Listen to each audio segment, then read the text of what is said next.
Hello दोस्तों, क्या हाल है आपके। आज की इस वीडियो में हम बात करने वाले हैं कि अगर आप एसआई बनना चाहते हैं या फिर आपको एसआई बनने के बारे में जानना है और एसआई बनने के लिए क्या क्वालिफ़िकेशन चाहिए होती हैं, क्या फिज़िकल टेस्ट में क्या चीज़ें आपके पास होनी चाहिए और क्या चीज़ें आप करने के बाद बहुत ही आसानी से एसआई बन सकते हैं। तो इन्हीं सब चीज़ों के बारे में बात करिए इस वीडियो में। और इस वीडियो को हमने 3 पार्ट में डिवाइड करा है। पहले पार्ट में हम जानेंगे कि आपको एसआई बनने के लिए आपकी क्वालिफ़िकेशन क्या होनी चाहिए, और उसके बाद जो दूसरे पार्ट में हम बात करेंगे आपका जो फिज़िकल एलिजिबिलिटी क्राइटेरिया होता है, मतलब कि आपकी हाइट कितनी होनी चाहिए और आपके चेस्ट की मेज़रमेंट कितनी होनी चाहिए, एंड आपको कितने किलोमीटर कितने टाइम में दौड़ना है, आप कौन सी कैटेगरी से बिलोंग करते हो तो आपके लिए क्या एलिजिबिलिटी क्राइटेरिया होगा। एंड उसके बाद हम तीसरे पार्ट में बात करेंगे कि आप इस पेपर की तैयारी या फिर एसआई के एग्ज़ाम की तैयारी, एसआई की एग्ज़ाम की जॉब की तैयारी किस हिसाब से करें कि आपका पहली बार में ही एग्ज़ाम क्लियर हो जाए और आप एसआई बहुत ही आसानी से बन जाएं। तो शुरू करते हैं आज की इस वीडियो को। तो सबसे पहले जान लेते हैं हम क्वालिफ़िकेशन के बारे में। जो एसआई बनने के लिए मिनिमम या फिर मैक्सिमम क्वालिफ़िकेशन होती है वो क्या होती है। तो बहुत सारे स्टूडेंट या फिर लगभग आधे से ज़्यादा स्टूडेंट इस बात के लिए कंफ्यूज होते हैं कि 12th में आपका कौन सा सब्जेक्ट होना चाहिए। बहुत सारे लोग सोचते हैं कि सिर्फ मैथ्स के स्टूडेंट ही एसआई के लिए एलिजिबल होते हैं, एसआई के एग्ज़ाम के लिए एलिजिबल होते हैं, या फिर बहुत सारे लोग सोचते हैं कि सिर्फ आर्ट्स के स्टूडेंट ही एलिजिबल होते हैं। लेकिन ऐसा कुछ नहीं है। अगर आप आर्ट्स स्टूडेंट हैं, मतलब कि आपने अपनी 12वीं आर्ट्स से पास की है, या फिर आप कॉमर्स स्टूडेंट है, आपने अपनी 12वीं कॉमर्स से पास की है, या फिर आप साइंस स्टूडेंट है, आपने अपनी 12वीं पीसीएम या पीसीबी किसी भी सब्जेक्ट से पास की है, तो आप एसआई के एग्ज़ाम के लिए एलिजिबल हैं। लेकिन उसके बाद जो मैक्सिमम क्वालिफ़िकेशन आती है वो आती है ग्रेजुएशन की। आपको ग्रेजुएट होना बहुत ज़्यादा ज़रूरी है उसके पेपर में अपीयर करने के लिए, और उसके पेपर की एलिजिबिलिटी के लिए आपका ग्रेजुएट होना बहुत ज़्यादा ज़रूरी है। और ग्रेजुएशन के लिए भी ये नहीं ज़रूरी कंपलसरी है कि आपका बीएससी ही करना ज़रूरी है या फिर बीकॉम ही करना ज़रूरी है। आपकी नॉर्मल कोई सी भी ग्रेजुएशन आपके साइड के हिसाब से, मतलब आपके 12th में अगर आर्ट्स था तो आप बीए कर सकते हो, अगर आपके 12th में साइंस था तो आप बीएससी कर सकते हो ग्रेजुएशन के लिए, अगर आपके पास कॉमर्स थी तो आप बीकॉम कर सकते हो। नॉर्मली एक ग्रेजुएशन चाहिए होती है और इसके लिए कोई परसेंट भी नहीं होता है कि आपका इतना परसेंट लाना ज़रूरी है। बस आपका 12th पास होना ज़रूरी है और आपका ग्रेजुएट होना ज़रूरी है। तो ये मैक्सिमम और मिनिमम क्वालिफ़िकेशन थी एसआई बनने के लिए। अब हम जान लेते हैं उसका फ़िज़िकल एलिजिबिलिटी क्राइटेरिया क्या होता है। तो अब बात कर लेते हैं फ़िज़िकल एलिजिबिलिटी फैक्टर के बारे में, जो कि काफ़ी ज़्यादा इंपॉर्टेंट फैक्टर है और ये आप सभी को अच्छे से पता होना चाहिए। तो सबसे पहले बात कर लेते हैं हाइट के बारे में। अगर आप जनरल कैंडिडेट हैं, अगर आप जनरल कैटेगरी से बिलोंग करते हैं तो आपकी हाइट 168 सेंटीमीटर मांगी जाती है।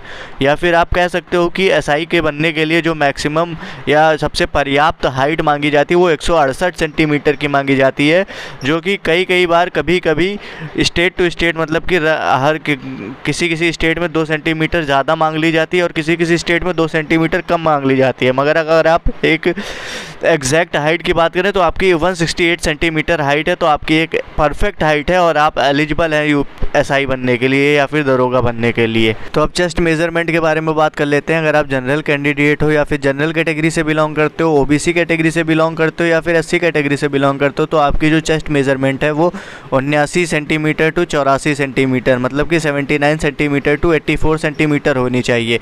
वहीं अगर आपके पास कैटेगरी है, आप एसटी कैटेगरी से बिलोंग करते हो, तो आपकी जो चेस्ट मेजरमेंट है वो 77 सेंटीमीटर टू 82 सेंटीमीटर होनी चाहिए, मतलब कि 77 से 82 सेंटीमीटर की आपकी चेस्ट मेजरमेंट होनी चाहिए। तो अब रनिंग डिस्टेंस या फिर रेसिंग डिस्टेंस के बारे में बात कर लेते हैं, या फिर सिंपली कहें तो दौड़ के बारे में बात कर लेते हैं। तो एसआई के लिए जो दौड़ होती है वो 4.8 किलोमीटर 28 मिनट में होती है, या फिर 4.8 किलोमीटर 28 मिनट्स में होती है।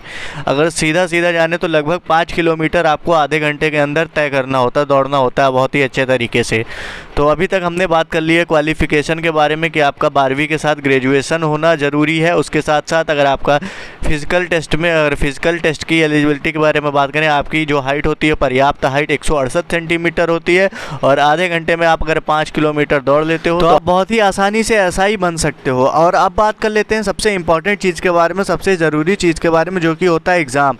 तो एग्ज़ाम एसआई के लिए बहुत ही ज़्यादा ज़रूरी होता है, क्योंकि फ़िज़िकल के लिए काफ़ी ज़्यादा बच्चे बहुत ही आसानी से तैयार कर लेते हैं, लेकिन जो मार खा जाते हैं, जो कमी रह जाती है वो एग्ज़ाम में रह रह जाती है। तो हम इस वीडियो बात करेंगे कि अगर आप एग्ज़ाम के लिए किस तरीके से पढ़ें, क्या स्ट्रेटेजी है, क्या नीति अपना कर पढ़ें, तो आप बहुत ही आसानी से बिना किसी कोचिंग को ज्वाइन किए, बिना किसी इंस्टीट्यूट में फ़ीस दिए आप बहुत ही आसानी से एसआई का पेपर क्रैक कर सकते हैं, क्लियर कर सकते हैं और बहुत ही आसानी से एसआई बन सकते हैं। तो पेपर की तैयारी जानने से पहले हम पेपर का पैटर्न जान लेते हैं कि एसआई का एग्ज़ाम कैसे होता है और उसका पेपर का पैटर्न क्या होता है। तो सबसे पहले आप जो पेपर होता है आपका वो 4 सेक्शन में डिवाइडेड होता है। एक सेक्शन 100 नंबर का होता है, हर सेक्शन 100 नंबर का होता है। और जो 4 सेक्शन होते हैं उनमें से जो एक सेक्शन होता है वो आपका जनरल हिंदी होता है, जिसके बारे में आपको बुक्स मिल जाती हैं या फिर आपको मटेरियल्स मिल जाते हैं, तो आपको जनरल हिंदी के बारे में पढ़ना होता है अच्छी तरीके से। उसके बाद जो दूसरा सेक्शन होता है वो basic law, constitution, general knowledge का कंबाइन करके होता है। ये सारी चीज़, इसमें करंट अफेयर्स भी आ जाते हैं, तो ये सारी चीज़ें आपको पढ़नी होती है। ये भी 100 नंबर का होता है। और जो तीसरा चीज़ होता है उसमें न्यूमेरिकल्स होते हैं, मेंटल एबिलिटी टेस्ट होते हैं, जैसे कि आप ट्रायंगल रैंगल की जो क्वेश्चंस आते थे पहचानना होता है, या फिर न्यूमेरिकल्स होते हैं। बेसिक मैथ अगर आपको आती है या फिर आप प्रैक्टिस करोगे तो आपको ये चीज़ें भी आसान लगने लगेंगी। और जो चौथा चीज़ होता है वो होता है मेंटल एप्टीट्यूड टेस्ट, जिसे आप रीजनिंग भी बोलते हो। तो ये 4 चीज़ें आपकी 100 नंबर की होती है, 400 नंबर हो जाते हैं आपके सेक्शन में, जिसमें से आपको 200 प्लस अगर आप ले आते हो या 220 प्लस आप एग्ज़ाम में स्कोर कर जाते हो, मतलब कि 50% से ज़्यादा स्कोर कर जाते हो, तो आपको एसआई बनने से कोई नहीं रोक सकता है। अब आपको तैयारी कैसे करनी है, तैयारी की एक स्ट्रैटेजी बनानी है। जैसे कि आपको ग्रेजुएशन में एडमिशन लेने से पहले आपको सोच लेना है कि आपको एसआई के लिए प्रिपेयर करना है, मतलब कि आपको 3 साल पहले ही सोच लेना है कि आप एसआई के लिए प्रिपेयर कर रहे हो। या फिर आप जब भी सोचो कि आपको एसआई एग्ज़ाम के लिए प्रिपेयर करना है तो आपके पास कम से कम 1 साल का टाइम होना चाहिए। लेकिन अगर आपको ग्रेजुएशन से पहले ही, मतलब जब से आप अपनी ग्रेजुएशन शुरू करते हो, 12वीं पास करने के बाद ही अगर आपको पता है आप एसआई बनना चाहते हो, तो आपके लिए काफ़ी ज़्यादा आसान हो जाएगा एसआई का एग्ज़ाम क्रैक करने के लिए। तो अगर आपको सबसे पहले आपको एग्ज़ाम पैटर्न के बारे में आपको पता चल ही चुका है, 4 सेक्शन होते हैं और हर सेक्शन 100 नंबर का होता है, तो आपको हर सेक्शन को आसानी से स्ट्रेटेजी बना के सब चीज़ें बहुत ही अच्छे से पढ़नी है। और ये नहीं करना कि इकट्ठे सब चीज़ें पढ़नी, धीरे धीरे करना है, क्योंकि अगर आप ग्रेजुएशन कर रहे हो तो आपके पास 3 साल का टाइम और 3 साल का इनफ टाइम होता है, जिसमें से आपको पहले 2 साल में आपकी अपनी पढ़ाई काफ़ी ज़्यादा अच्छी करनी और आखिरी का जो 1 साल होगा उसमें आपको अपने फिज़िकल के लिए बहुत ही ज़्यादा मेहनत करनी और फिज़िकल प्रिपेयर करना है, क्योंकि 1 साल इनफ टाइम होता है फिज़िकल को प्रिपेयर करने के लिए। लेकिन पढ़ाई की जो बात होती है वो 2 साल में आप इतना ज़्यादा पढ़ के प्रैक्टिस कर लोगे कि आपको पेपर बहुत ही आसान लगने लगेगा। और ये आपको पैटर्न बनने के बाद आपको बुक्स ईज़िली मिल जाएंगी, आप ढूंढोगे दुकान से। फिर उसके बाद आपको करना क्या है कि आपको 3-4 साल के या फिर 10-12 साल के जो एसआई के एग्ज़ाम्स हुए हैं हर स्टेट के, वो कहीं ना कहीं से इकट्ठा करने, डाउनलोड करने। आप गूगल से भी डाउनलोड करोगे तो वो भी मिल जाएंगे। वो सारी चीज़ें आपको डाउनलोड करके प्रीवियस ईयर के क्वेश्चंस प्रैक्टिस करने हैं।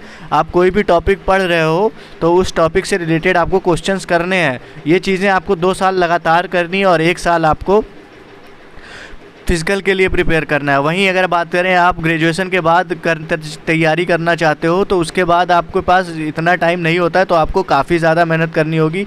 1 साल के अंदर भी आप बहुत ही आसानी से बन सकते हो, लेकिन आपको अपनी पढ़ाई पे बहुत ज़्यादा ध्यान देना होगा। उसके साथ साथ अपनी फिज़िकल को भी ध्यान में रखते हुए उसके लिए भी मेहनत करनी होगी। अगर ये सारी चीज़ें अप्लाई करोगे तो आप बहुत ही आसानी से एसआई बन जाओगे। तो होपफुली ये वीडियो आपके लिए थोड़ी बहुत हेल्पफुल रही हो। अगर वीडियो पसंद आई हो तो नीचे दिए गए लाल बटन को दबाकर चैनल को सब्सक्राइब करें, लाइक करें और कमेंट में बताएं कोई भी क्वेरी रहती है तो। और अगर आप कैरियर से रिलेटेड कोई भी वीडियो देखना चाहते हैं तो हमारे चैनल को सब्सक्राइब करके